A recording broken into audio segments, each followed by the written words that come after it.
መጽሐፍ ቅዱስ እንደ ቤተ ክርስቲያን ነው እንጂ እንደ ግል ሐሳብ አይተረጎም።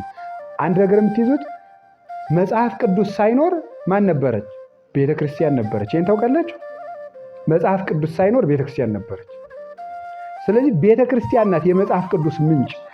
ምዕመን ሐሳብን ፈልፍሎ መረዳት ስለማይችል ብዙ ጊዜ በመናፍቃኑ የቃላት ድሪቶ የሚወሰድበት ናሪያ ምንድን ነው ይሄ እንዴ? አምሳለ አርአያሁ የሌለ ጳውሎስ ነው የሚለው ብድግ ይላል እንዴ። ጳውሎስም እኮ ይመስለዋል ይላል። ስለዚህ ይመስለዋል ስላለ ምን ችግር አላቸው? እነዚህ ሰዎች ምንድነው የተሳሳቱት ይላል አንዱ ሞኝ ምዕመን ይልና መጽሐፍ ቅዱስም እንዲህ ነው የሚለው ይላል። ግን ቀበሮ በግን ይመስለዋል፣ ቆርቆሮ ብርን ይመስለዋል ማለትና ይሄኛው ደግሞ አምሳለ አርአያሁ እንዘይቲ እረዮ በመለኮቱ ያለበት ለምንድን ያለው? ቀሚሱን አልቀደዷትም። አይገርማችሁም? ወደው እኮ አይደለም እንደውን ይጅ አሳዝናቸው ዝም ብላ ደስ ብላቸው ናት የጌታ ቀሚስ። ምክንያቱም ሰብአ ሰገልን ያመጡለት አንድ ጊዜ ለበሳት። ተመልከቱ፣ ዋል ወረፋት መርፌ ያለፈበት ነገር የላትም፣ ቀዳዳ የለም፣ እጅየው የተጋጠመበት አይታወቅም። ዝም ብላ ወጥ ናት በታምራት። ሲያድግም አብራው ነው የምታድግ። 33 ዓመት ሲሞላው ማብራ ከፍ ትላለች ቀሚሲቱ። ሰው በንግግር ክህለቱ እግዚአብሔር አድሮበታል ሊባል አይችልም። ንግግሩ የእግዚአብሔር ነው አይደለም፣ የእግዚአብሔርን ትምህርት ይዟል አይደለም። ድምፁ ራሱ እንደው መብረቅ አይደለ ይላል አንዳንድ ሰው ማለት ነው። እንዴ መብረቅ ቀርቶ ምንም ቢሆን እግዚአብሔር ከሌለበት እዚያ ውስጥ ምን ይደር? ወከመ ደመና እላልዎም ዝናም ጴጥሮስ ያላቸው ዝናብ እንደሌላባቸው ዝም ብሎ ደመናዎች ናቸው አይደል ያለው። ንፋስ እንደሚበተናቸው ያለው። ፕሮቴስት ማለት የእንግሊዘኛው ቃል ሲሆን ፕሮቴስት ማለት መቃወም ነው። ስለዚህ ፕሮቴስታንት ማለት ተቃዋሚ ማለት ነው። ስለዚህ ካቶሊክን ስርዓቷን ተቃውሚ ያለው ብሎ በዚያ ከዚህ በኋላ እሱ እንዲያውም ምን ማድረግ ጨርስ ስራ አያስፈልግም። የያዕቆብ ወከመ ስጋ ዛልወ ነፍስ ከማው ሃይማኖትን እንታልባቲ ምግባረ ሰናይ ምውቲ እቲ ያለውን ይዝና ነፍስ የተለየው ስጋ የሞተ እንደሆነ እንደዚሁም ሁሉ ምግባር የሌለው ሃይማኖት የሞተ ነው የሚለውን ያዕቆብ መልእክት ምዕራፍ 2 ማመንማ አጋንንትኒ ያአምኑ ወይደነግጹ አጋንንትም ያምናሉ ይደነግጣሉ ይንቀጠቀጣሉ ብሎ ያዕቆብ የተናገረውን መልእክት ያዕቆብ መልእክት የገለባ መልእክት ነው አያስፈልግም ብሎ እስከ መጽሐፍ ድረስ ተናግሮ ነበረ። ለምን? የሱን ነውር ስለሚያሳይበት። በዚህ መሰረት እንግዲህ መጣለ። ከዚያ በኋላ 18ኛው 19ኛው ክፍለ ዘመን ደግሞ ጀሆባውያን የሚባሉ ደግሞ እነዚህ የይሖዋ ምስክሮች እየተባሉ እንደዚህ እየተስፋፉ መጡ። ዛሬ እንግዲህ የማርቲን ሉተር ክፍልፋዮች ደግሞ ወደ 35,000 የፕሮቴስታንት ክፍልፋይ ደርሷል ማለት ነው። ከዚያ በፊት ቤተክርስቲያን ሳትከፈል እስከ ጉባኤ ኒቅያ አንድ ነበረች።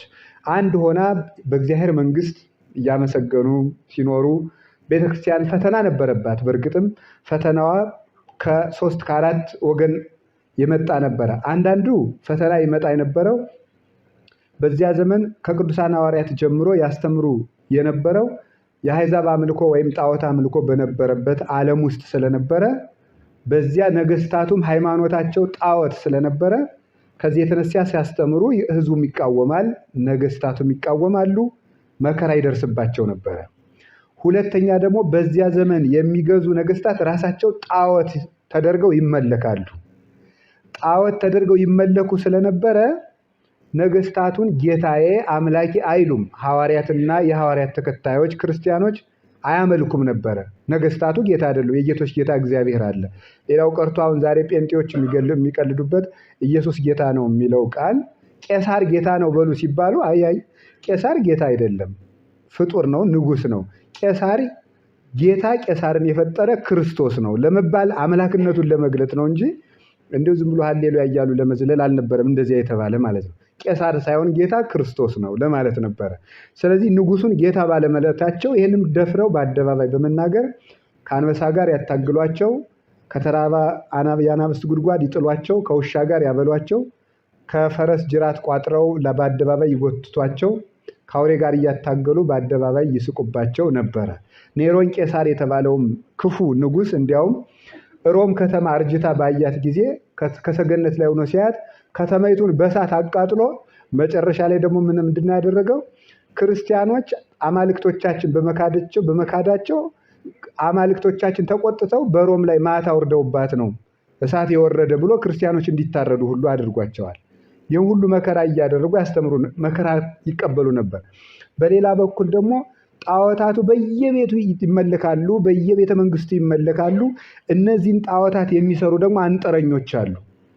ስለዚህ የጌታችን የመድኃኒታችን ኢየሱስ ክርስቶስን ሃይማኖት በሕዝቡ ልቡና ሐዋርያትና የሐዋርያት ተከታዮች ባሰፈኑት መጠን ጣዖት መመለኩ ይቀራል። ጣዖት መመለኩ ከቀረ ደግሞ የአንጥረኞች ገበያ ይዘጋል። ስለዚህ ሆዳቸውና እንጀራቸው የተዘጋባቸው ሰዎች ጣዖት አምልኮ ትክክል ስለሆነ ሳይሆን ለእንጀራቸው ብለው ብቻ ጣዖት አምልኮን ትክክል ነው፣ የክርስቶስን ሃይማኖት ትክክል አይደለም ብለው ከነገስታቱ ጋር እየገጠሙ ነገር እየሰሩ መከራ ያጸኑባቸው ነበር። አራተኛ መከራ ይጸናባቸው የነበሩ አባቶቻችን ሐዋርያትና ሐዋርያውያን አበው ቅዱሳን መከራ የሚቀበሉት ከካህናተ ጣዖቱ ነው።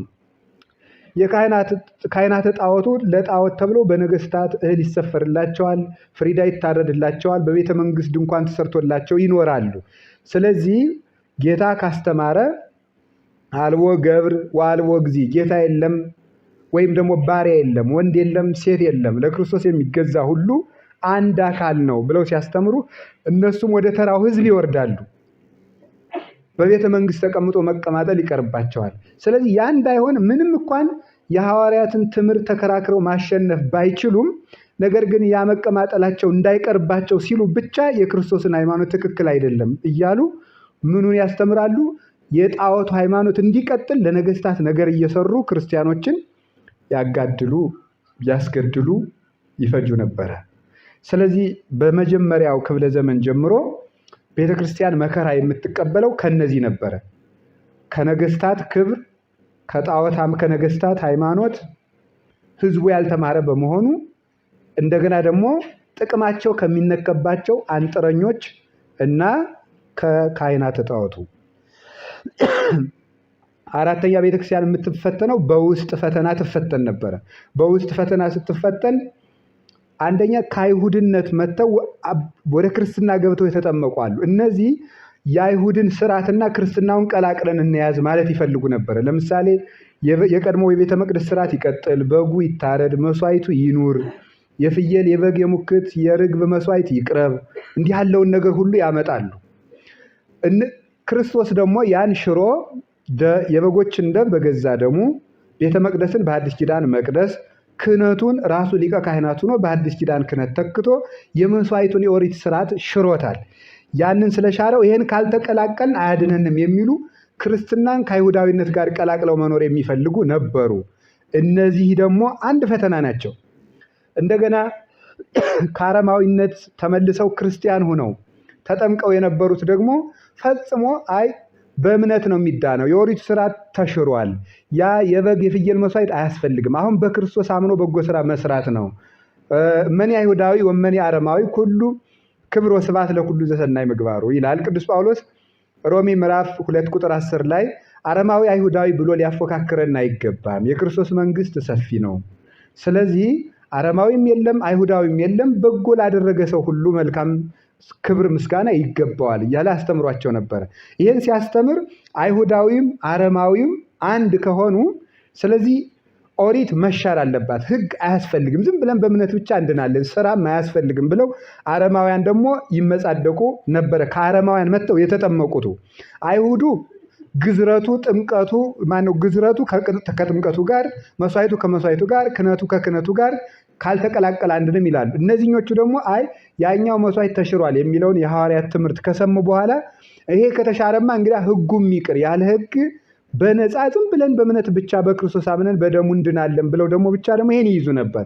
ይህን ቅዱስ ጳውሎስ ንሳርኑ ህገ በይንተ ጽድቅ ሐሰ አላናጸን፣ ጽድቅ ስለመጣ ወይም በእምነት መዳን ስለመጣ ህግን ልንሽር ይገባልና አንሽርም፣ ስለዚህ ይልቁንም ህግን በህግ እናጸነዋለን ብሎ ሮሜ ምዕራፍ 2 ቁጥር 29 እስከ 31 ድረስ ይሄንን ይነግራቸዋል።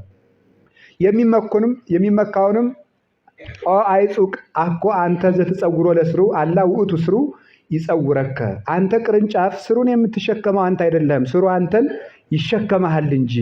ስለዚህ አንተ አረማዊ ስለምን አንተ ትመካለህ? እነሱ መጽደቅ በተሳነ ጊዜ ኪያከ አውላ ገዳም ተከለህየንቲሆሙ፣ አንተን በበረሃ የነበርከውን እንጨት ቆርጦ አምጥቶ እግዚአብሔር በወይራዎች ቦታ ቢተክልህ አንተ ስለምን ትመጻደቃለህ? እያለ አረማዊውንም ነግሯል። አይሁዳዊንም ምንት ረባሁ ለተሄዶ ወምንት ስላጥ ያለ ግዝረት አይሁዳዊ የመሆንስ ጥቅሙ ምንድነው? ግዝረትስ ምን ጠቀመች? እግዚአብሔር በቸርነቱ መጥቶ አዳለን እንጂ ግዝረት የአባቶቻችን መከራ ከሞት ሊያድነን ከርግማን ሊዋጀን ችሏልን ብሎ ደግሞ ይሄንን ነግሯቸዋል። ይህ ፉክክር አንድ ፈተና ነበር። ለሐዋርያት ፈተናቸው ደግሞ ይሄ ነበር። እንደገና ደግሞ ሐዋርያት ሲያስተምሩ አይተው ሐዋርያት መምህር ሲባሉ አይተው እኛ መምህር እንባል ብለው ደግሞ ሳይማሩ የሚያስተምሩ ደግሞ ነበሩ።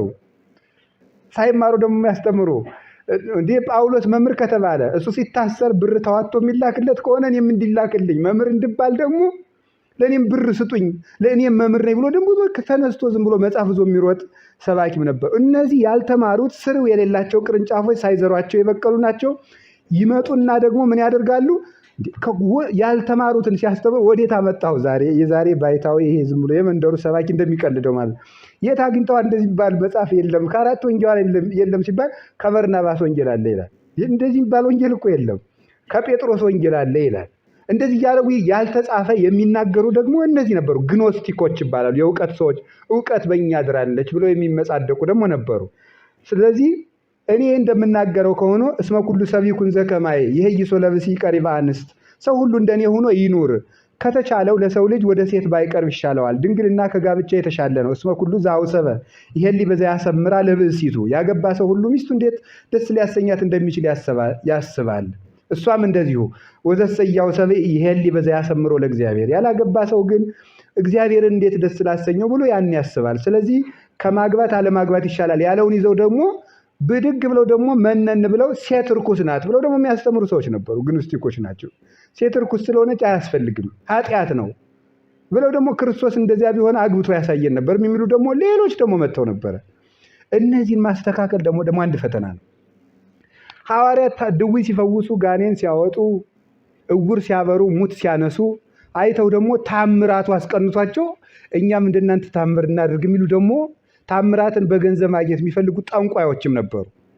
ይሄም አንድ ፈተና ነው። ሀብተ መንፈስ ቅዱስ ዘተናገረ በነቢያት ውእቱ ይትናገር በዚህ ይላል ኤጲፋኒዎስ በሃይማኖተ አበው። በነቢያት የተናገረው መንፈስ ቅዱስ ዛሬም እንዲሁ ባሉት አባቶቻችን አድሮ ይናገራል ብሎ እንደተናገረ በነቢያት ዘመን ሐሰተኛ ነቢያትን ጸጥ ያደርጋላቸው የነበረ ያው ቅዱስ የእግዚአብሔር መንፈስ ለነቢያት ለሐዋርያትም ኃይሉን ግርማውን እየሰጣቸው እነዚህን ሁሉ ሐሰተኞች ጸጥ አድርገው በሰላም ይኖሩ ነበረ። እንደዚህ አድርገው ወንጌልም ተጠርዞ ሁሉ ተስተካክሎ ከቆየ በኋላ ግኖስቲኮችም ካለፉ በኋላ ሁሉ መልስ ተሰጥቶት ደግሞ ዘመነ ሰማዕታት ሁሉ መጥቶ ክርስቲያኖች የሚታረዱበት ዘመንም አልፎ ቤተ ክርስቲያን ልታርፍ ነው ሲባል ደግሞ አንድ መራራ ስር መጣ። ይህ አርዮስ ይባላል። ቤተ ክርስቲያንን ስንት መሰላችሁ? በትንሹ ለ200 ዓመት ያወከ ሰውዬ ነው አርዮስ ማለት። ዛሬ ሁላ እኮ ትምህርቱ አለ። ይሄ ልጆቹ እንደው በዋናው ቅርንጫፎቹ እዚያው የነበሩትን ነው። ዛሬ ሁሉ የበቀለው እና እያገሌ ሁሉ የአርዮስ ልጆች ናቸው።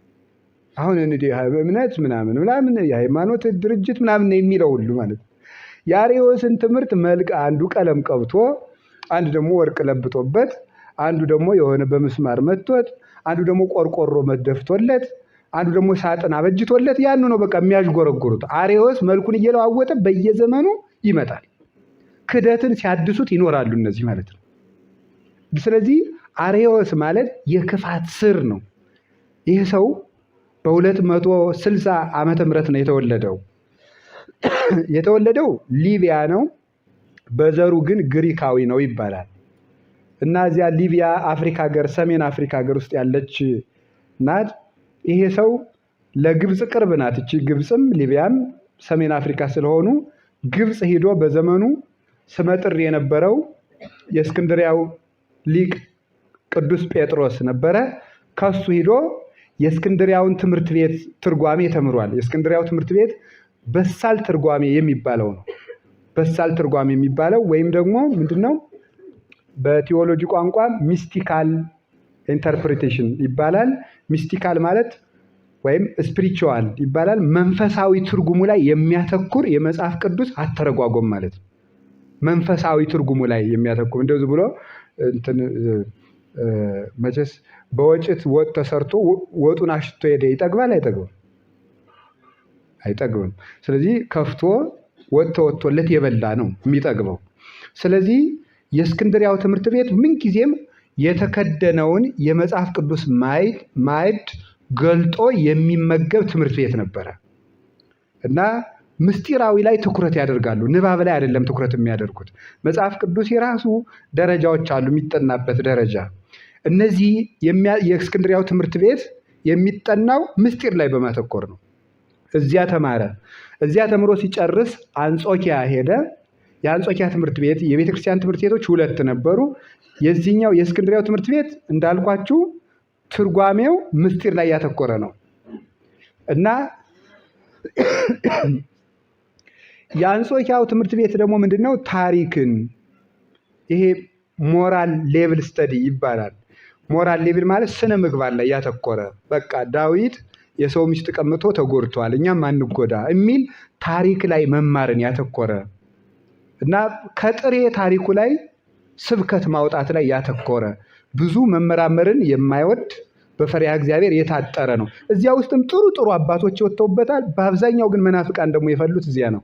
ከወጡት ጥሩ አባቶች መካከል እነ ቅዱስ ዮሐንስ አፈወርቅ የአንጾኪያው ትምህርት ቤት ውጤቶች ናቸው።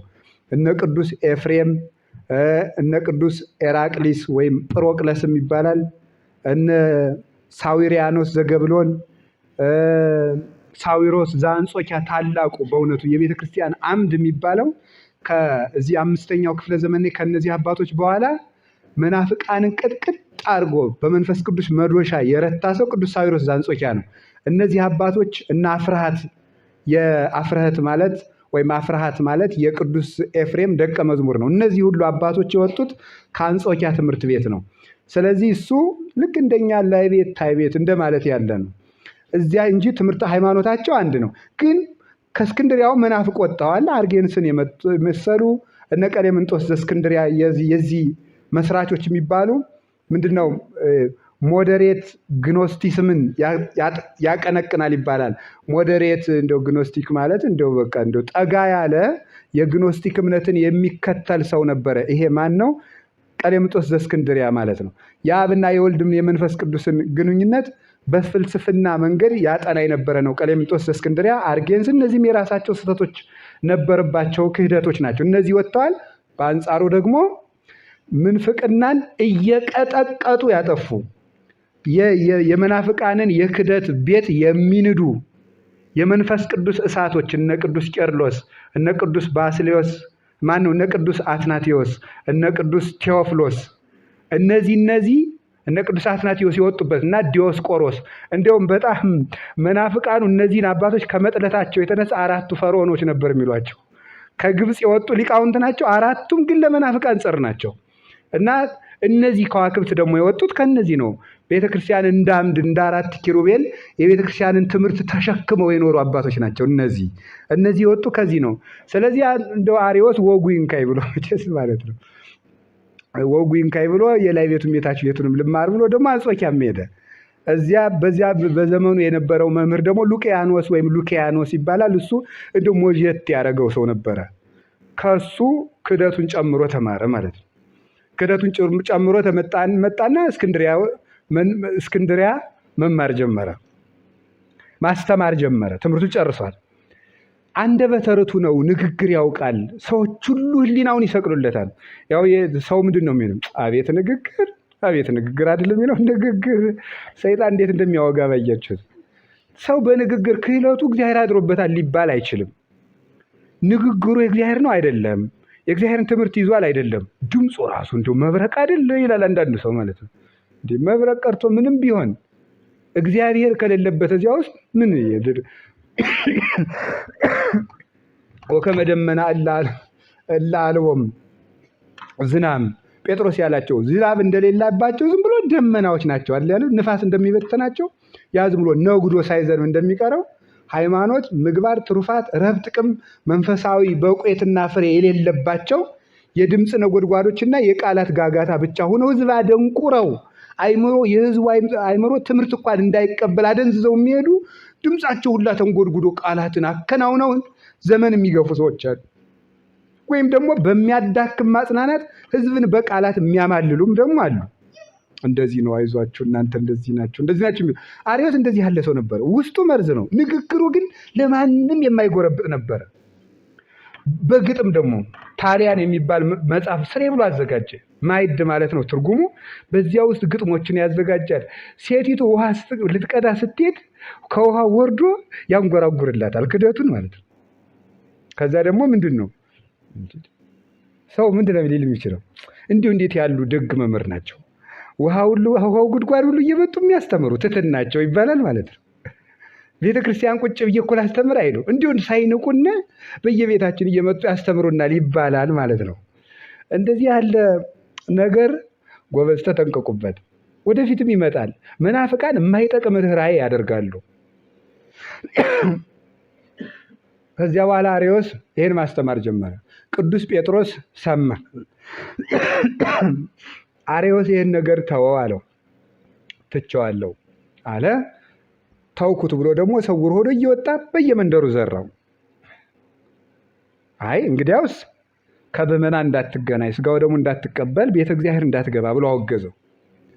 ካወገዘው በኋላ እየዞረ እባካችሁ አማልዱኝ፣ እኔ አልካድኩም፣ የመምሬን ትምህርት አልካድኩም ማለት። ለዚህ ክደቱ ያበቃው ምንድን ነው? ከመጽሐፍ አግኝቼዋለሁ እያለ ነው የሚያስተምረው። መጽሐፈ ምሳሌ ምዕራፍ 8 ቁጥር 22 አያችሁ። ለጊዜው በተጠናከረ ሁኔታ በጦርነት አባቶችን በማሰደድ የምዕመናንን አይምሮ በማወክ የቤተ ክርስቲያንን አንድነት በመክፈል የበጠበጠው ክደት እስከ ዛሬ ድረስ ግን ስሩ አልነቀል ያለው ክደት የበቀለው አንድ የመጽሐፍ ቅዱስ ምዕራፍና ቁጥር አግባብ ባልሆነ መንገድ በመተርጎሙ ነው። መጽሐፈ ምሳሌ ምዕራፍ 8 ቁጥር 22 ላይ ነው አርዮስ የተነሳው። እስመ ፈጠረኒ ከመ እኩን መቅድመ ለተግባሩ፣ የፍጥረቱ መጀመሪያ ሆን ዘንድ አስቀድሞ ፈጠረኝ የሚል ቃል ይህንን ተናገረ። ጥበብ እንዲህ አለች የሚል ትቤ ጥበብ የሚለው በአብነት ያለ ነው። ሞልተው ሊቃውንት ሲተረጉሙት ነው። በዘሩ የለም ትቤ ጥበብ የሚለው። ስለዚህ ፈጠረኝ ጥበብ እግዚአብሔር ከስራው አስቀድሞ ፈጠረኝ አለች ብሎ ተናገረ። ይህንን እግዚአብሔር ፈጠረኝ አለች የሚለውን በምንድን የተረጎመው? እሱ በራሱ ነው የተረጎመው። አርዮስ በራሱ ተረጎመውና ኒዮፕላቶኒዝም የሚባል አለ። ኒዮፕላቶኒዝም ማለት አዲሱ የፕላቶ ወይም አፍላጦን ይሉታል አባቶቻችን።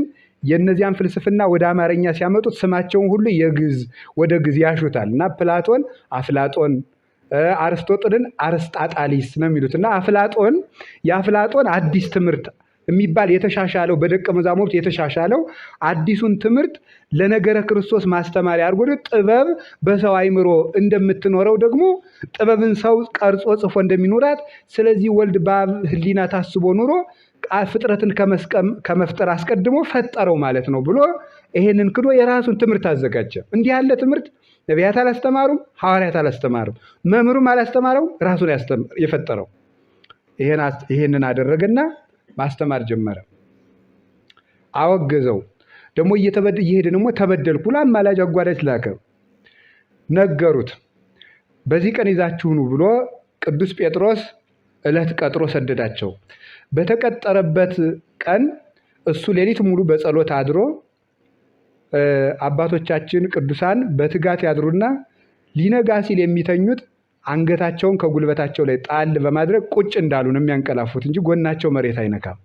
በተለይ ባህታዊ ዘበህዳት የሚባል ሶስተኛው የምንኩስና ደረጃ አለ። ምንኩስና 3 ደረጃዎች ነው ያሉት። የመጀመሪያው ረድእ ዘበጥባት ይባላል። ረድእ ዘበጥባት የሚባለው ይሄ ጨካኝ አገልጋይ ማለት ነው። ጨካኝ አገልጋይ ማለት ምን ማለት ነው? ሁሉንም ነገር ደፍሮ የሚታዘዝ ነው። በቃኝ የማይል ይሄን አድርግ የማያንጎራጉር፣ ይሄን አድርግ ቀን ሲታዘዙ ነው ማታ ቢታዘዝ እምቢ የማይል፣ ሰው ሳይመርጥ የሚታዘዝ፣ የተሾመ ያልተሾመ በገዳሙ ያለው ሰው በሙሉ ቢገዛው እሺ ብሎ የሚገዛ፣ ራሱን የክርስቶስ ባሪያ ያደረገ፣ ራሱን የካደ፣ ለስጋው የማያዝንለት አገልጋይ ይባላል። እንደዚህ ብሎ ቢያንስ ለ12 ዓመት ማገልገል አለበት አንድ ሰው። ከመዝጋቱ እንዲህ ከማድረጉ በፊት በገዳሙ። ከዚያ በኋላ ደግሞ ምን ይሰጠዋል? ደዌ ይሰጠዋል። ደዌ ይሰጠውና ሲያገለግል ኖራል። በዚያ ደዌው እግዚአብሔርን ያመሰግናል። እግዚአብሔርን ያመሰግናል። አስተማሚ ያጣል። ሰዎች ይጸየፉታል። ግፍ ይደረግበታል። ይሄንን በምስጋና ይቀበለዋል። ባሕታዊ ድዊ ዘበአኮቴት ይባላል። አመስግኖ የሚታመም ማለት ነው፣ ወይም የሚያመሰግን ድዊ ማለት ነው። ይሄን ደዌ ስለሰጠኸኝ ተመስገን የሚል ነው። በዚህ ይኖርና በዚህ ደግሞ 20 ዓመት 15 ዓመት ከተጋደለ በኋላ ገድል እንዳልቀመሰ ሰው ሆኖ በዓት ዘግቶ ይጸልያል። ገድል እንዳልቀመሰ ሰው ሆኖ ከዚያ በኋላ ይሄ ሰው ቆብ አይለውጥም፣ ቀሚስ አይለውጥም። በመስኮት ከፍቶ ፀሐይ መውጣቷንና መግባቷን እንኳን አያይም። ከቤቱ ውስጥ እባብ ቢነድፈው እንኳን በእጁ ለማስለቀቅ እጁን አይዘረጋም። ከዘረጋ አያጥፍም፣ ከቆም አይቀመጥም። እንዲህ ያለ ሰው አሁን እንደዚያ ነው እና አስኬማ ዘመላይትም ይባላል። ይሄ አስኬማ ዘመላይት የሚሰጣቸው እነዚህ ውስጥ ለገቡ ነው። አስኬማ ዘመላይት ማለት ደብረ ዳሞ ነው የሚሰጠው ከኢትዮጵያ ገዳማት ውስጥ እና ያ አስኬማ የሚሰጣቸው ሰዎች እነዚህ ሁለቱን አልፈው ሶስተኛው ላይ ያሉት ናቸው። ዛሬም እንደዚያው ሊሆን ይችላል ብለን እናምናለን። አስኬማ የተቀበሉ አባቶችንም እናውቃቸውም አሉ። ዞሮ ዞሮ ግን ትምህርቱን ያዙት፣ እንደዚያ ነው። ስለዚህ ያ ባሕታዊ ዘበህዳት የሚባል ደረጃ የደረሰ ሰው መላእክት ሲወጡ ሲወርዱ የሚያይ በሁሉ ነገር የሚያመሰግን ከዚያ በኋላ ሰውነቱ መጀመሪያ በላበት 25 ዓመት 30 ዓመት 40 ዓመት ቀሚሱን አይለውጥም። እንዲህ ከኖረ በኋላ የሰውነቱ ላበት በጎ ሽቱ ወደ መሆን ይለወጣል። የ25 ቀን የ30 ቀን ጎዳና እስኪሸት ድረስ ማለት ነው። ከዚያ በኋላ ልቡ ለባሕታዊ ገነተ ተድላ ይባላል። በዙሪያው ጽጌረዳ ብትተክሉለት አያሸታቸውም። የክርስቶስን የመለኮቱን መዓዛ ከልቡናው ማሽተት ይጀምራል። ሰውነቱ ራሱ የአትክልት ቦታ መሆን ይጀምራል። እንዲህ ያለ ሰው ማለት ነው። ስለዚህ አባቶቻችን ወደዚህ ደረጃ ለማደግ አሁንም እንዳልኳችሁ ባሕታዊ ዘበህዳት ደረጃ ላይ ህዱ የሆነ ሰው እዚያ ደረጃ የደረሰው በጎኑ አይተኛም። ይጸልያል። ሲያርፍ አሁን ቅዱስ አርሳኔዎስ ያርፍ የነበረው ፊቱን ወደ ምስራቅ ዙሮ ጸሎት ይጀምራል። ጠዋት ይጀምርና ፀሐይ ትገባለች። ገብታ መልሳ ወጥታ በግንባሩ ላይ ስትወጣ ንሳ መክፈልተከ ወሀካይ ሥጋ፣ አንተ ሰነፍ ሥጋ ይኸው ድርሻህን እስኪ ትንሽ ውሰድ ብሎ ቁጭ ብሎ አርፎ መልሶ ይቆማል ይላል። እንደዚህ እያሉ ይኖራሉ እና ቅዱስ ጴጥሮስ እንዲህ ብሎ ምስጢር ተገለጠልኝ። እኔ እኮ ሰው እኮ ሲል እኮ ይሄ እየረቀቀብኝ ነው። አሁን ሰው ተነስቶ ምስጢር ተገለጠልኝ እንደው ወዴት ተምረ ነው እንደው የምሰብከው ሲበል ተገልጦልኝ ሲል አይደንቃችሁ? እንዲኖር አይደለም ምስጢር የሚገለጠው እንደዚህ ተብሎ ነው። እንደዚህ ያሉት ነው ምስጢር። አንድ የቤተ ክርስቲያኒቱን ትምህርት ቤተ ክርስቲያኒቱ የምትሰጠውን ትምህርት የአባቶችን ትምህርት መማር፣ የነ ቅዱስ ቄርሎስ የነ ቅዱስ አትናቴዎስ መማር ደግሞ መንኖ ደግሞ ምስጢር በሁለት መንገድ ነው የሚገልጠው እግዚአብሔር። አንድ እንደዚህ ላሉ ባሕታውያን ይገልጥላቸዋል፣ እንደዚህ ላሉ ባሕታውያን። ሁለተኛ ደግሞ በትምህርት ቤት ይገለጣል። እነዚያ ደግሞ አይመጻደቁበትም። አባ ጊዮርጊስ የሚለው ነገር አለ። ሳይማሩ ገዳም ይገባሉ ይላል። ሳይማሩ ገዳም ይገቡና የገዳሙ ተጋድሎ ሲመራቸው ከዚያ በኋላ ምን ይላሉ? ወጥተው መስበክ ያምራቸዋል ይላል። እነዚህ ሰዎች ምን ማድረግ ይላሉ? ስለዚህ መጠጊያ ዋሻቸው ምን ይሆናል? ተገለጠልኝ ይሆናል ማለት ነው። እዚህ በሊቀረድ መታዘዝ፣ ዳቤ አለመለወጡ፣ በዓት አለመሻሻሉ፣ አትዙር መባሉ ሲመረው ወጥቼ ወለተ ማርያም እንዴት ነሽ እያልኩ ልኖር ይላል ማለት ነው። እንደዚያ ማለት ሲያምር ነው ችግር የሚመጣው። ስለዚህ ወይ ተማር ወይ ብቃ ነው። ካልሆነ ዝም ብለህ አርፈህ ቁጭ ማትል እንዲሁ ምዕመኑ ነህ ተመስገን ማትል ወይ አባቶችን ትምህርት ተምረህ አስተምር። ካልሆነ ደግሞ በቅተህ ዝጋና ደግሞ ቁጭ በል ነው። እግዚአብሔር በዓት ከዘጉ በኋላ ሳይማሩ በዓት አስለቅቆ ከተማ ወጥታችሁ ስበቁ ያላቸው ባሕታውያን ፈጽሞ በቤተክርስቲያን ታሪክ የሉም። ይገርማል እኮ የሉም። የተማሩትን ነው።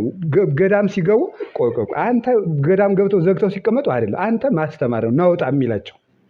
አሁን ቅዱስ ኤፍሬም እምቢ ብሎ ነበር፣ አላስተምሩም ብሎ ዋሻ ገብቶ ነበር ሂዶ። አንተም ማስተማር ነው ጸጋ። ቅዱስ መቃርዮስ ዘኢየሩሳሌም የኢየሩሳሌሙ ጳጳስ ዋሻ ገብቶ ዘግቶ ነበር፣ አላስተምርም ብሎ። ተምሮ ነው ግን ውጣ እናስተምር።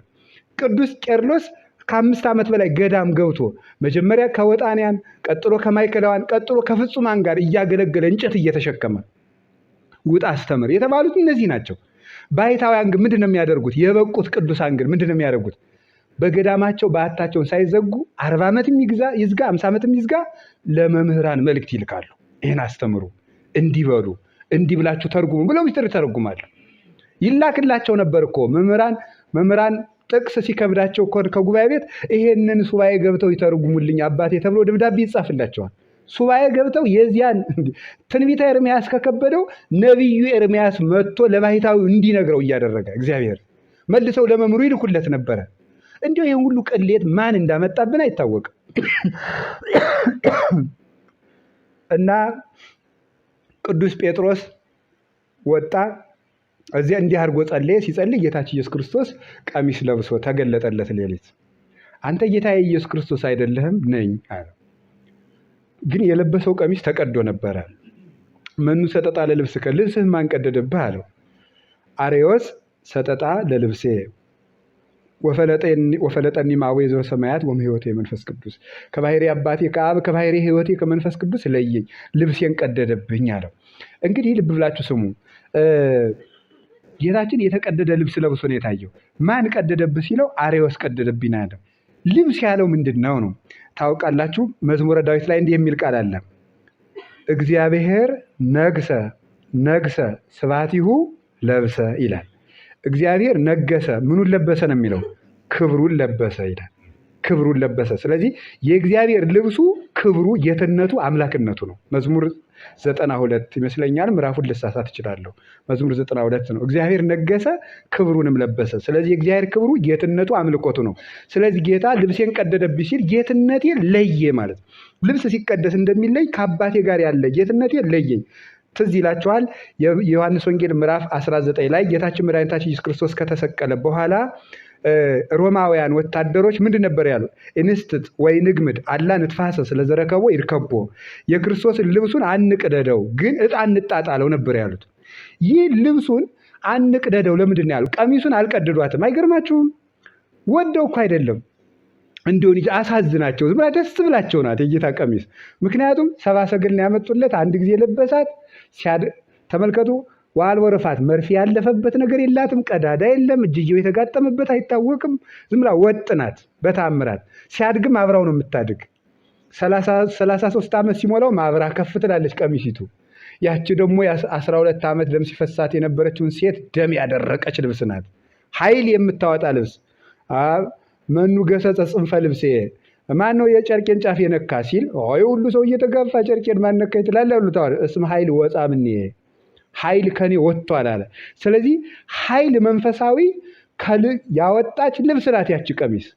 ያችን ቀሚስ ደስ ስላለቻቸው ህብረ መልኳም ደስ ስላለቻቸው፣ እንግዲያ በኢየሩሳሌም እኮ ብዙ ልብስ ነበረ። ደስ ስላላቸው የእግዚአብሔር ኃይል ስላደረበት አንቅደዳት አሉ።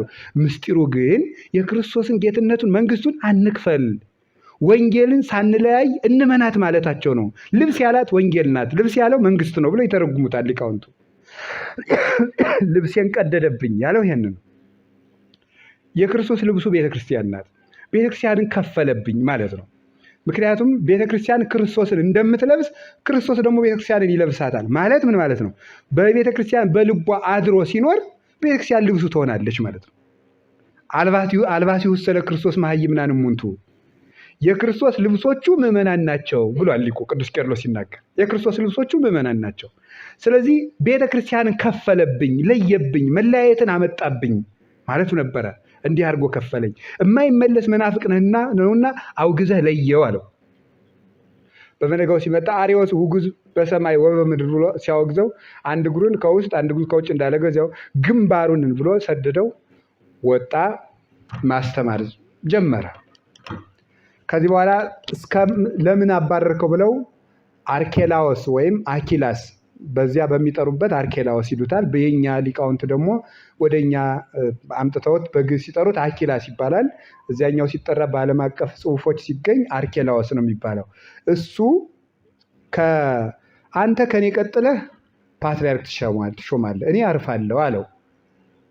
አንተም ከውግዘቱ ትፈተዋለህ፣ ትቀሰፋለህ። ከአንተ ቀጥሎ ደግሞ እለእስክንድሮስ ይሾማል። ጉባኤ ኒቅያም ይደረጋል አሉ። ይህንን ነግሯቸው እሱ በ312 ዓመተ ምህረት አረፈ። ተፍጻሜተ ሰማዕት ቅዱስ ጴጥሮስ በሰማዕትነት አረፈ። እሱ ካረፈ በኋላ መሀል ላይ ያለውን ታሪክ እየዘለልኩ ነው የምነግራቸው። ወደ ጉዳያችን እንድንመጣ አሟሟቱ የራሱ ክብር ያለው ሰማዕትነቱ የሚተረክለት ነው ቤተክርስቲያን። እንደዚህ ሲሆን ይቅርታ በ311 ነው ያረፈው። ያኔ ወዲያው ወንበር ያለ መምህር ስለማያርፍ አኪላስ ወይም አርኬላዎስ ከሶስቱ የቅዱስ ጴጥሮስ ደቀ መዛሙርት አንዱ እሱ ተሾመ። እሱ ሲሾም አርዮስ ውዳሴ ከንቱ እዞ መጣ። ገና ዛሬ ነው ሊቅ የተሾመ። በዚያው ላይ ፈሊጥ የጨመረ መምህራችን ጴጥሮስ የተማረ ነበር አይደል እያለ ወንድሜ አንተ በመሾም ደስ ይላችሁ ይላል። አሁን ዛሬም የክርስቲያን አባቶችን አንዳንድ ሰዎች ሄደው እንደሚቀልዱባቸው ማለት ነው። ቅዱስነት እንደሚሉት ማለት ነው። ሄደው አልተሰማችሁም አይደል? በቃ ችግር የለውም። ሄደው አባቶችን በውዳሴ ከንቱ እያታለሉ ያልሆነ ውሳኔ የሚያስወስኑ አሉ። መናፍቃን ሆነው ማለት ነው። ማለት በይሉኝታ ያስሯቸዋል አባቶች። አባታችን ጳጳስ ከሆኑ ብፁዕነቶ በቃ በእርሰው ሀገረ ስብከት ሰላም ነው፣ ጠብ የለ። መናፍቃን ተብሎ አሁን በቀደም ሰው ሲያስተምሩ ህዝቡ ሁሉ ደስ ብሎት በሰው ቡራኬ። እንዲያውም በቀደም ሳያዋት ነው እንጂ በምስራቅ በኩል አንዲት ሴትዮ ሰው ሲያማትቡ ጋኔኑ ለቋት ምናምን እያሉ ሲሏቸው እውነትህን ነው ልጅ፣ አዎ እንደዚህ ይሏቸዋል። እንደዚህ ያልሆነ ውሳኔ ያስወስኗቸዋል። እና የተሾመ ሰው መፍራት ያለበት ምንድነው? ውዳሴ ከንቱን ነው። እያመሰገኑ እያታለሉ የውዳሴ ከንቱ ጨው እያላሱ የሚያርዱ መናፍቃን አሉ። ቤተክርስቲያንን ያርዷታል። አባቶችን እያታለሉ በድካማቸው እየገቡ የጎደላቸውን ነገር እያሟሉ መኪና ገዝተው ሊሰጧቸው ይችላል። ቤት ይሰራሏቸው። አባታችን እርስዎን የመሰሉ አባት በቀዝቃዛ ውሃ ብቻ እየታጠቡ ሙቂኑ ይደረግበት እንትን ይህን ደግሞ እኔ 2 ሚሊዮን ብር ቢፈጅ ምን ያሰራዋል? አባታችን የሀገረ ስብከቶትን መቀመጫ እኔ ላሰራለሁ ሊላቸው ይችላል። እኔ እሰራዋለሁ ምንም ችግር እንደሰው ያለበት ታይቶ አይታወቀው ይላቸው። ኋላ እነሱ ምን ይላሉ? እንዴ እገሌ እኮ መናፍቅ ነው ብፁዕ አባታችን ሲባል ኧረ ተው ይሄን የመሰለ የልማት አባት ምን አለ ቤተክርስቲያን ባለማ ይባላል። ብር ሌላ ሰው ሌላ። ጎበዝ ብር እኮ ሌላ ነው፣ ሰው ሌላ ነው። ብር ሰጥቶ ቤተክርስቲያን የሚያጠፋ ሰው አንፈልግም እኛ። እንደዚህ ያለ ችግር ይዘው ይመጣሉ። አርኬላዎስ መናፍቃን ቤተክርስቲያንን በትምህርት ማሸነፍ ካቃታቸው የሚገቡት አንድ በገንዘብ ነው፣ አንድ በውዳሴ ከንቱ ነው። አባቶችን በማታለል ነው። ቀጥሎ የሚገቡበትን ደግሞ ነግራቸዋለሁ። ይሄ ገባ እውነት ነው ብሎ ከውግዘቱ ፈታው። እግዚአብሔር ደግሞ የእውነት አምላክ ነውና አርኬላዎስን በመንበሩ ከዓመት በላይ እንዳይቆይበት አድርጎ ቀሰፈው።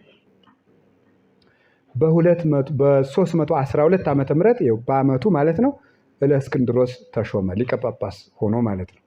እለእስክንድሮስ ማለት ይሄ ደገኛው አባታችን ነው። እሱ አርዮስ እያስተማረ ሲመጣ ውጣ አለው። ኧረ ቀድሞ ከውግዘቱ ተፈቷል፣ አይሆንም። ከዚህ በኋላ ቀጣዩን ደግሞ የመናፍቃን መጨረሻ ላይ አጠቃልለዋለሁ። ይሄን የዛሬውን ትምህርት እኔ በሁለት ምዕራፍ መክፈል ነው የፈለኩ። የመጀመሪያው የታሪክ ክፍል ነው። ቀጥሎ ደግሞ የአስተምህሮ ክፍል ነው። የአርዮስ አስተምህሮና መልሶቹ ናቸው። አሁን የታሪክ ክፍሉ ላይ ዘመናችን እንድናውቀው ስለምፈልግ በ5 ደቂቃ ይሄን ታሪክ አጠቃልለዋለሁ። መጨረሻ ላይ የመናፍቃንን ጠባይ ከአርዮስ ጋር አይታችሁ እንዴት በዚህ ዘመን ምን እንደሚያደርጉን እንደምታዩ ነው። ከዚያ ቀጥሎ ምንድን ያደረገ እለእስክንድሮስ ሲያወግዘው ምን ማለት እንደጀመረ ታውቃላችሁ? መንደር ለመንደር እየዞረ ይገርማችኋል። እኔ የድሮውን የአባቶችን የሐዋርያትን ትምህርት ባስተምር እለእስክንድሮስ ከሃዲ ሆነና ሰባሊዮሳዊ ሆነ አይልም። በጣም እኮ ነው የሚገርመው። ሰባሊዮሳዊ ሆኖ መናፍቁ ነው የኔና ደግሞ አወገዘኝ እንደኔ ሰባሊዮሳዊ ካልሆንክ ብሎ ቁጭ አለ። ከዚህ ወዲህ ይላችሁ የመናፍቃን አንዱ ብልሃታቸው እነሱ ሲወገዙ መልሰው የቤተክርስቲያን አባቶችን ስም ማጥፋት ነው የሚጀምሩት። ስም አጠፋ። የመምህራንን ስም ያጠፋሉ። ምክንያቱም ምን ማለት ነው? ተወኝ ልተውህ ነው ያ ማለት። አንተም ተወኝ እኔም ልተወው ሀነ ምናምንቴያችን እንኑር ነው።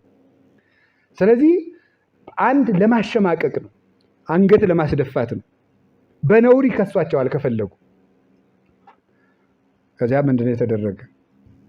ከቃሉ ጋር ናችሁ። እግዚአብሔር ከሁላችን ጋር ይሁን። እንዴም በጉባኤ ቁስጥንጥንያ ጊዜ እኮ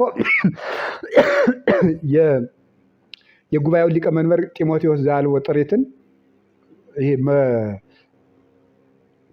መቅዶኒዎስን የረታውን ሊቅ አባት በትምህርቱ ቢሉ እምቢ ብላቸው እና አቡሊናሪዎስ እና ሌሎቹ ምንድነው ያደራጁ መሰላችሁ? አንዲት ሴት ከኔ ጋር ተኝቷል እንድትል ነው ገዝተው ያመጡት። የሚያደርጉት ይጠፋቸው ማለት ነው። ከዛ ጉባኤው ላይ መጣችና ያ ሁሉ ጳጳስ ከተሰበሰበለት እንዴ ጢሞቴዎስ የሚባል ይሄ የማይረባ ጳጳስ ነኝ እያለ ውሸታም እኔ ጋር ተኝቷል እያለች መጣች። ኋላ አባቶቻችንስ ጥበብ ሞልቷቸው የለ አንዱ ጳጳስ ብድግ አለ፣ ሌላው ነው ጢሞቴዎስ፣ እኔ ጢሞቴዎስ ነኝ ከአንቺ ጋር የተኛው አለ። አዎ አታውቀውም ሰውየው፣ ብር ነው የተቀበለች እንጂ ማለት ነው።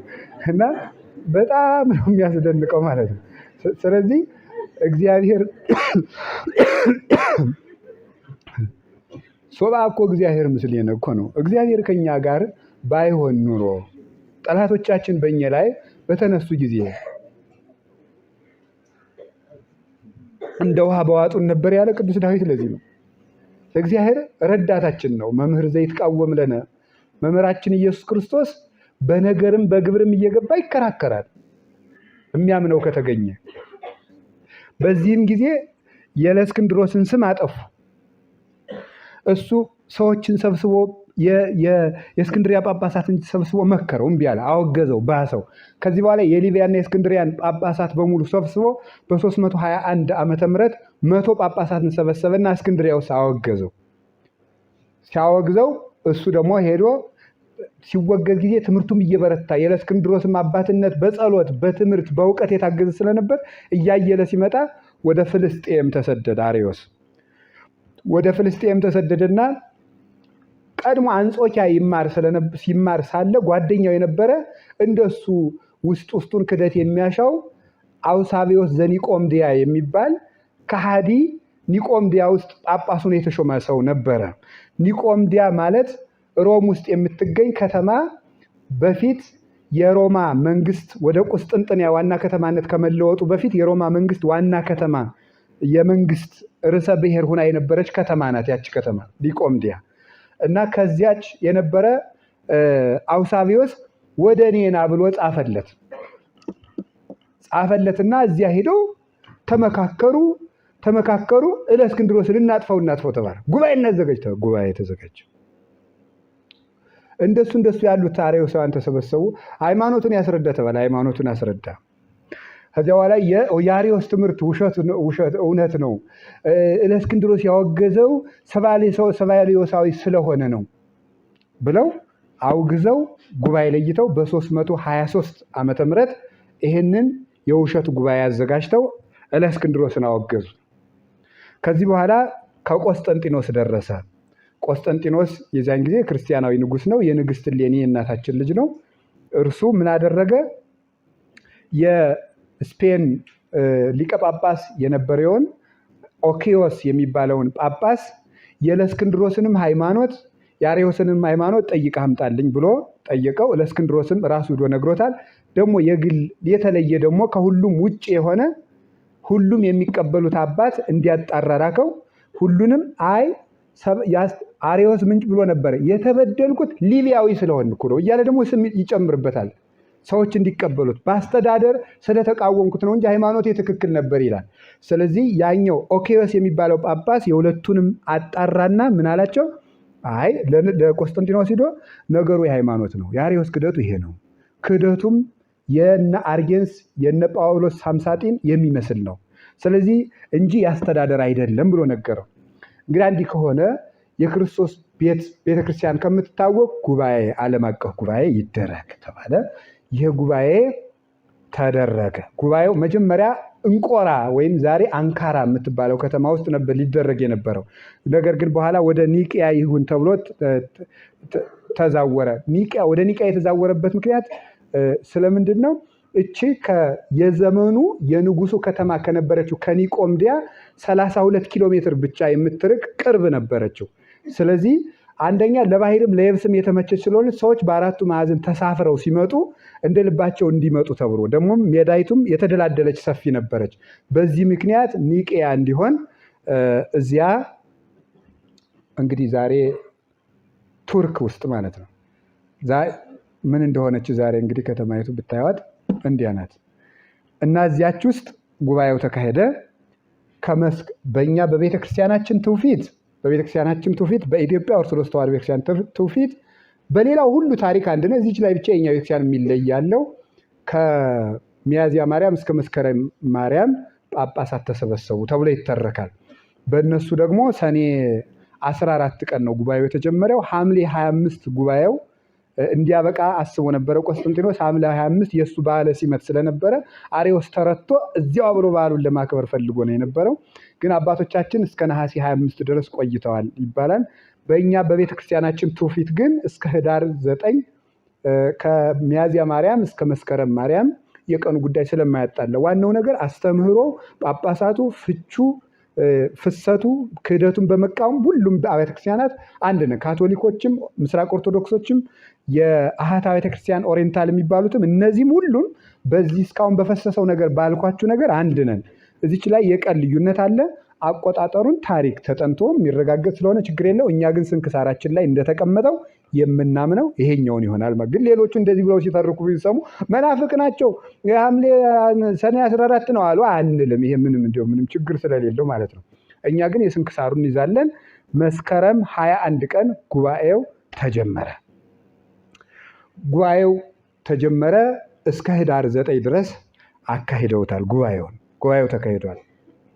በጉባኤው መጀመሪያ ቀን ንጉሱ ተገኝቷል።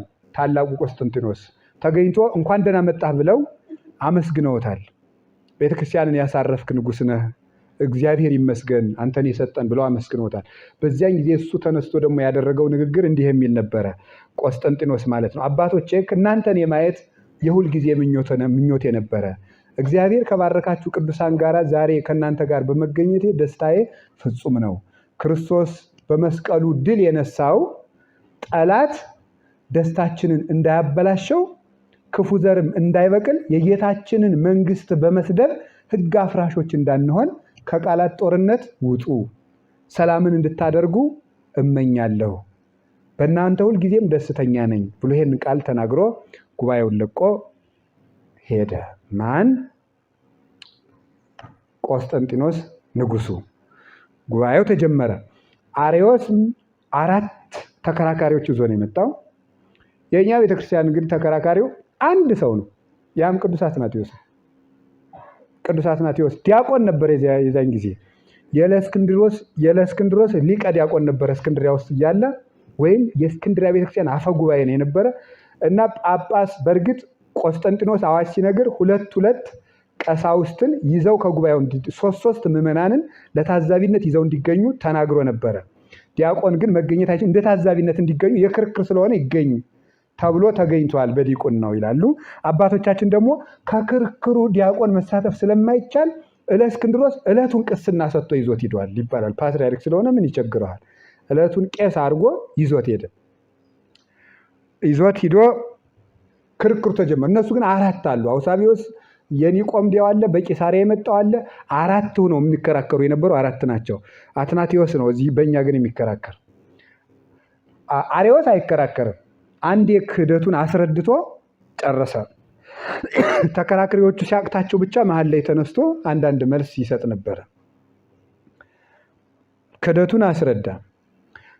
ክህደቱ ምንድነው? ወልድ በመለኮቱ ፍጡር ነው ያልነበረበት ዘመን አልቦ አመ ኢሃሎ የኛ እምነት ነው። እሱ ደግሞ ሃሎ አመ ኢሃሎ ነው የአርዮስ ክህደት። ሃሎ አመ ኢሃሎ ማለት ያልነበረበት ዘመን አለ ማለት ነው። አልቦ አመ ኢሃሎ ማለት ያልነበረበት ዘመን የለም ማለት ነው። ወአልቦ አመ ተሃጣ እሱ የታጣበት ዘመን የለም፣ ይሄ የኛ ነው።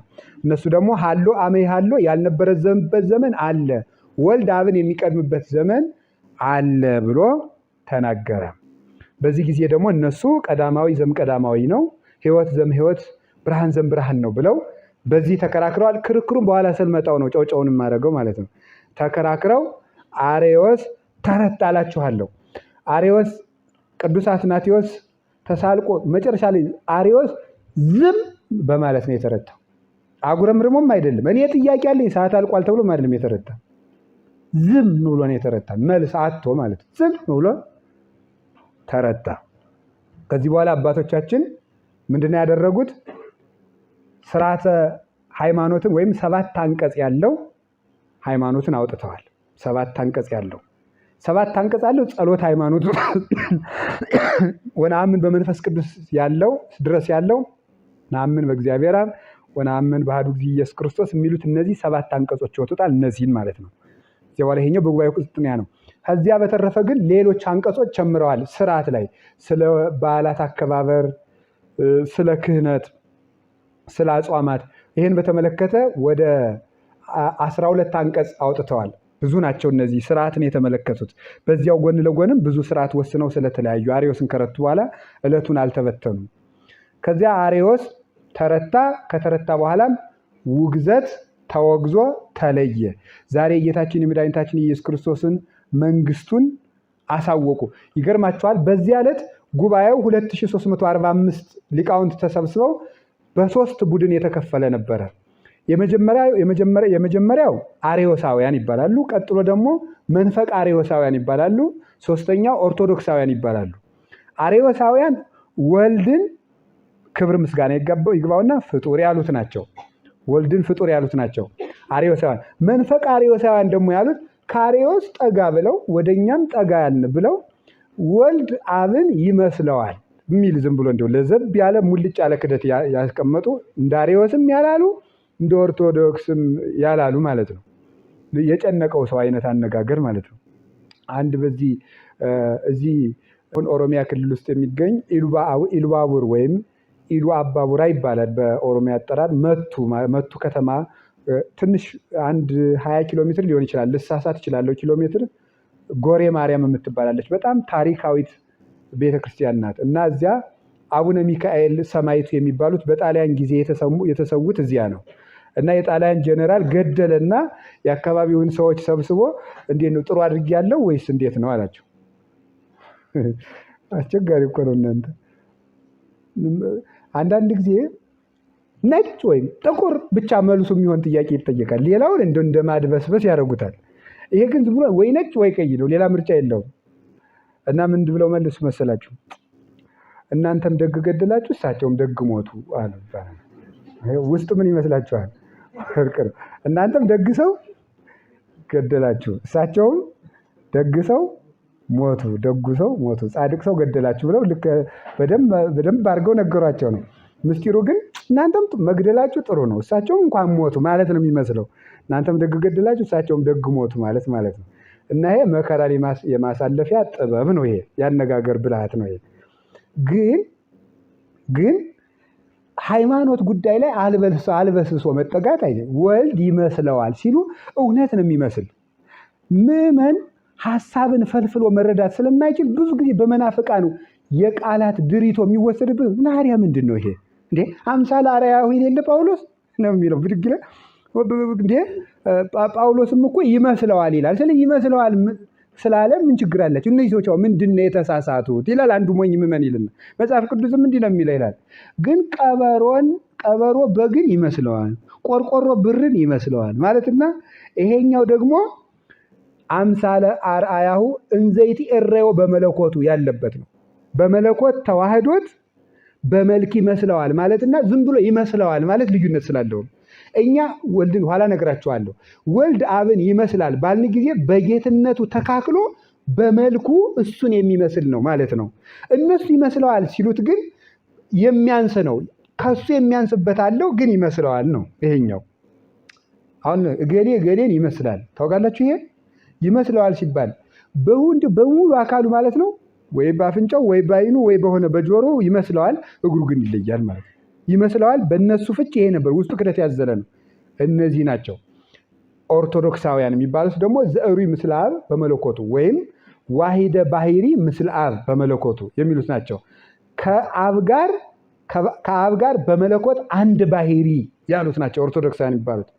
ከአብ ጋር በመለኮት አንድ ባሕርይ ያሉት እነዚህ ኦርቶዶክሳውያን ተባሉ። 318 የምንላቸው እንደዚህ ያሉትን ነው። በአንድ ቃል እንደዚህ ያሉትን ነው። እነዚያ በሁለት ተከፍለው ሄዱ። እርስ በርሳቸው ተነቃቅፈው ሄዱ። አርዮስና አርዮሳውያን እና መንፈቅ አርዮሳውያን እንዲታሰሩ እንዲጋዙ በንጉሱ ተፈረደባቸው። ጉባኤው አበቃ። ጉባኤው አብቅቶ አርዮስ ተረታ። ይህን ያደረገ እግዚአብሔር የተመሰገነ ይሁን።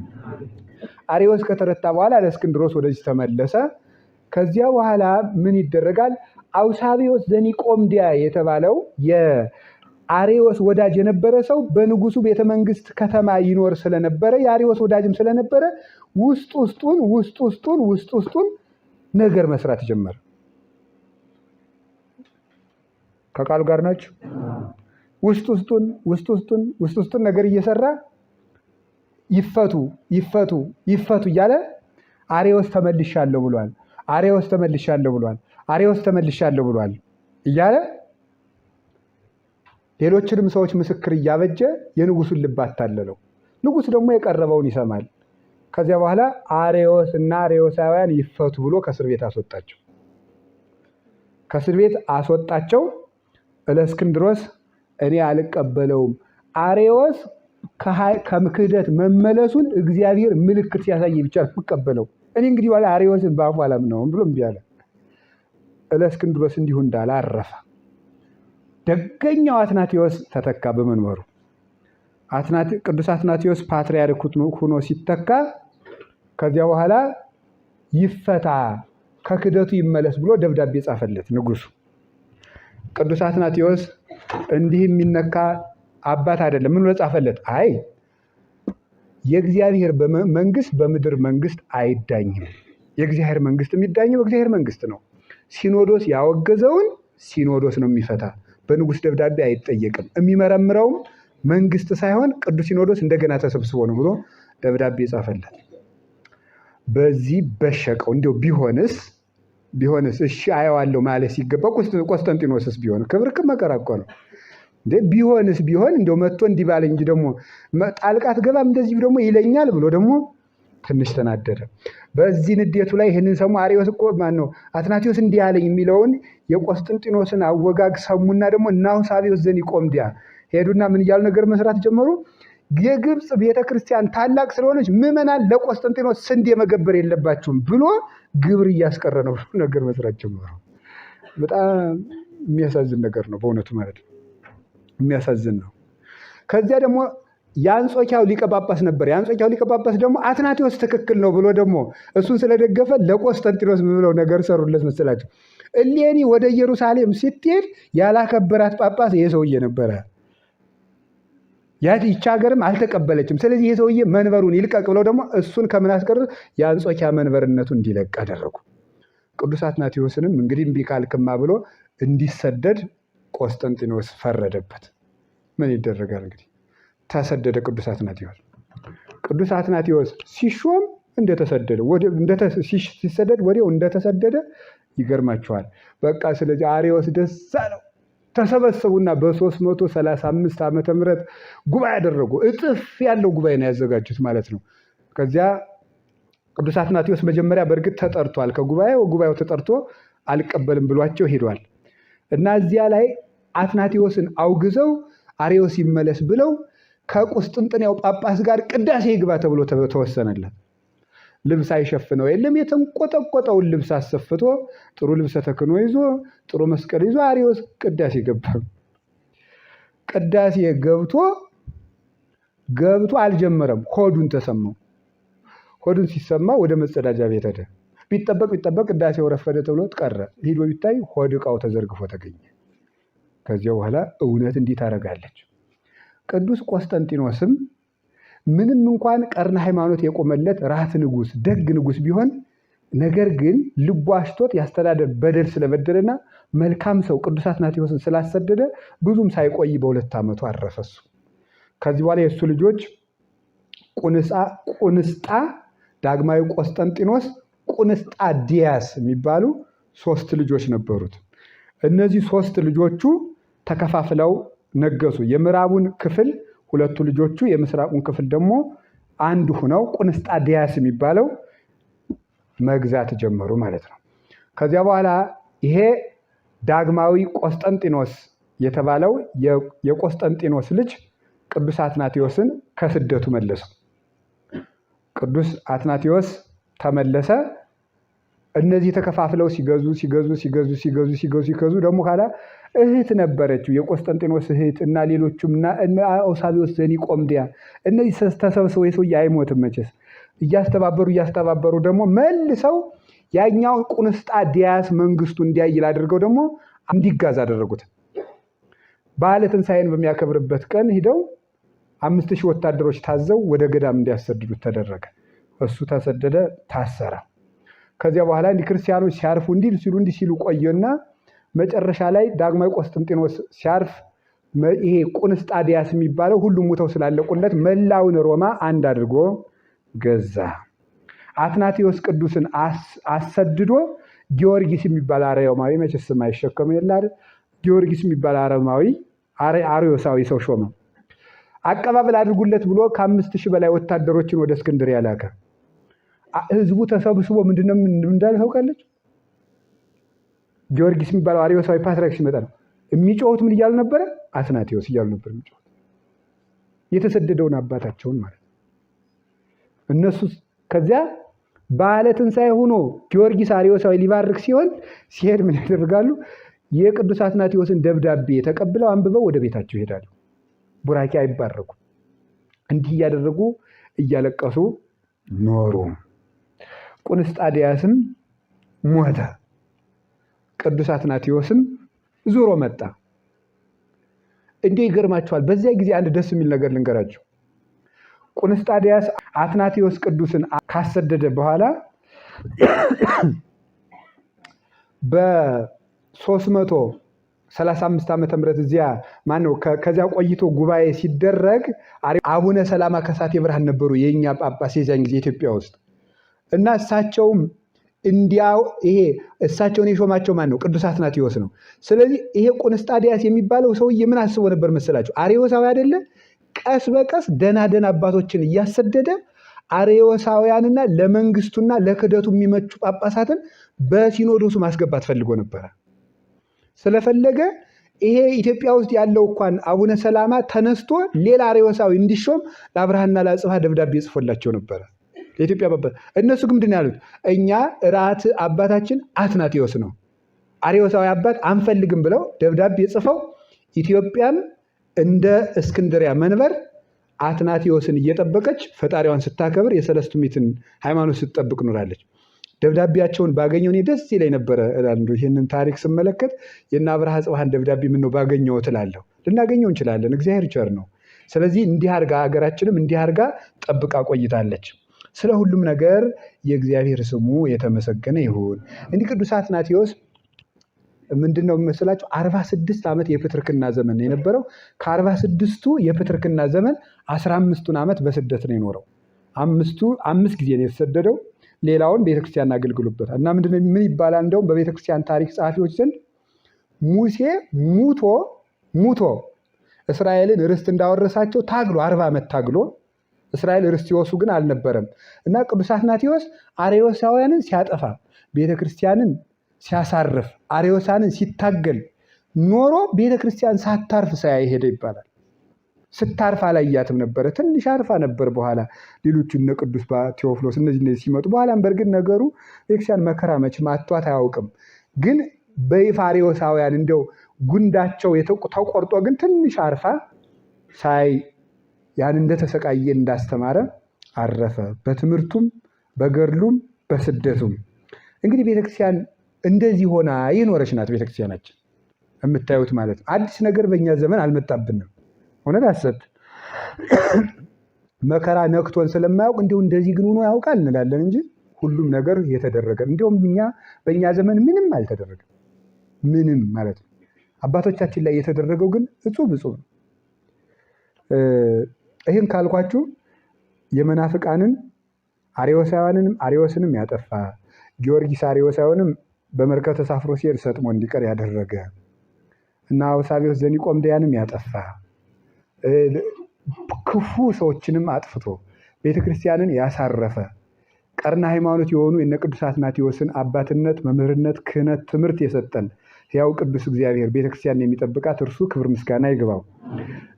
አርዮሳዊ መልክ የሚለውን በ5 ደቂቃ አጠቃልለው ያልከውን ልንገራችሁ። አርዮሳዊ የመናፍቃን መልክ የሚለውን እንደው እንድትይዙት ነው። የዚህ ዘመን መናፍቃን ምን እንደሚመስሉ እንድታዩት ነው። የመጀመሪያው መጽሐፍ ቅዱስን በራስ አተረጓጎም መተርጎም። ይሄ አርዮሳዊ አንድ አካሄድ ነው ማለት ነው። መጽሐፍ ቅዱስን በራስ አተረጓጎም መተርጎም።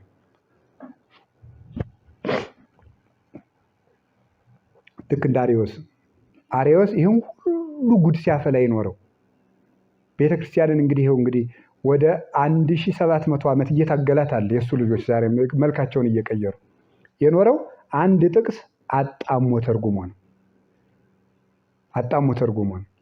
መጽሐፍ ቅዱስ የሚተረጎመው በምንድን ነው የሚለውን በኋላ እነግራችኋለሁ። መጽሐፍ ቅዱስ የሚተረጎመው በኋላ እንመጣበታለን። አንደኛ መጽሐፍ ቅዱስን በራስ መረዳት መተርጎም። መጽሐፍ ቅዱስ ቤተክርስቲያናዊ ነው እንጂ ግላዊ አይደለም።